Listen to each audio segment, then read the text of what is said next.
It's very rare that you're going to come home from Disney World with a mosquito bite, and I'm not complaining, but I'm certainly going to tell you why that might be.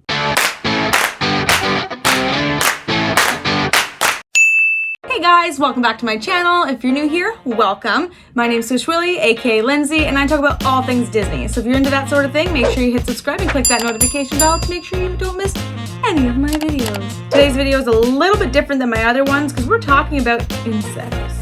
Not just any insect, the insect that is the bane of my existence and forever will be. Mosquitoes. Now, I've never met anybody particularly that likes mosquitoes. However, I particularly hate them because I have this weird and fairly severe allergy to them. And it's like this weird thing where you think that you're just allergic to the bite, but no, I'm actually allergic to this weird film that they develop on the thing they pick you with that protects them from disease. Yeah, no, it doesn't protect me at all. That's one of the main reasons why I personally don't like them. Now, if you've ever been to Disney World, the chances are very, very, very slim that you've ever been bitten by a mosquito. If you have, you're probably slightly off property, maybe in Disney Springs, maybe in like a kind of a more remote area, maybe like Wilderness Lodge or the campgrounds. But typically at a park or at other resorts that aren't really engulfed in brush, you probably haven't been bitten by a mosquito. And why is that? There are several different reasons as to why you won't really find many mosquitoes on Disney World property. The number one reason why you won't find very many mosquitoes across Disney property is because of their use of flowing water. So if you don't already know this, mosquitoes like to breed and live in stagnant, still water. That's why you always see them in swampy areas, campgrounds, and like if you're northern like me and you're opening up your backyard and you have a whole bunch of maybe stale old water stuck in your old pool because if you have to still drain, that's where those kind of come from. A lot of the flowing and active waters are places that guests don't even realize is there. So in things like Splash Mountain. Splash Mountain has a 50-foot drop of water that's consistently going, so you won't ever see mosquitoes or any type of insect or pest develop within that area. We go over to Hollywood Studios. We have Fantasmic, which is constantly moving when they have shows. Miss Piggy's Water Fountain right outside of Muppet Vision 3D. Now if you go over to Animal Kingdom, Cali River Rapids, need I say more? And in Epcot, you might think that the World Showcase Lagoon is completely still and stagnant. However, they do have the friendship boats that go in and out of there frequently throughout the day, and as well as when the fireworks shows are happening, it kind of circulates water around again and again, making sure that water keeps on flowing. And of course, there's Typhoon Lagoon and Blizzard Beach, but I don't even need to explain that one. So with all that flowing water, it makes it virtually impossible for the mosquitoes to lay eggs and breed across property. Now, following that up with more stuff about still stagnant water, another thing that you might not actually notice at the resorts is the way that they're actually built. So the Imagineering team and architects that build these resorts do it in a particular way that limits the amount of standing water after it rains. And we all know it rains in Florida, because the Orlando area sees about 51 inches of rain every year.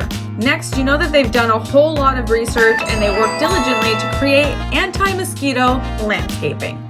Now, how do you make sure something is anti-mosquito? When I hear anti-mosquito landscaping, the only thing that I think of is lemongrass and citronella, because let's get real, I'm not a gardener and I just don't know those things. So whenever they look into it, they kind of take a whole bunch of things into perspective. But they go out of their way and find plants that have leaves that don't collect stagnant water, because again, that's where they breed. Now, of course, Disney landscapers will choose sometimes plants that may harbor stagnant water within its leaves, just simply because of the aesthetic that they're trying to accomplish can't be done with leaves that don't do that. So what they'll end up doing is they plant it on angles or find a way for the water from those plants to go into their own main drainage system. One thing for sure that you're never going to see on Disney property are water lilies. They are the absolute worst breeding ground for mosquitoes, and they kind of lay all their eggs underneath it, so you can't even really see it. So if you ever see a water lily on property, the chances are it's fake. Here's a project for you. Next time you go into Epcot and you're walking down towards World Showcase and you see the water on both sides of the bridge, have a look down below. You're probably going to end up seeing some minnows, maybe even some goldfish, and some random fish that are deemed mosquito fish, because those fish actually eat mosquito larvae on a regular basis. Yet another reason why you won't find mosquitoes. Next up, garlic spray. Weird, when Walt was constructing the parks, he made it very clear to his team that he wanted absolutely no pesticides within the park. So with that information, Walt's team went to work, did a whole bunch of research on all the different types of natural insect repellents, including liquid garlic. Apparently mosquitoes can't stand the smell of garlic, which is kind of funny when you think about it because they're deemed like a blood-sucking insect. Don't vampires hate garlic? Just a thought.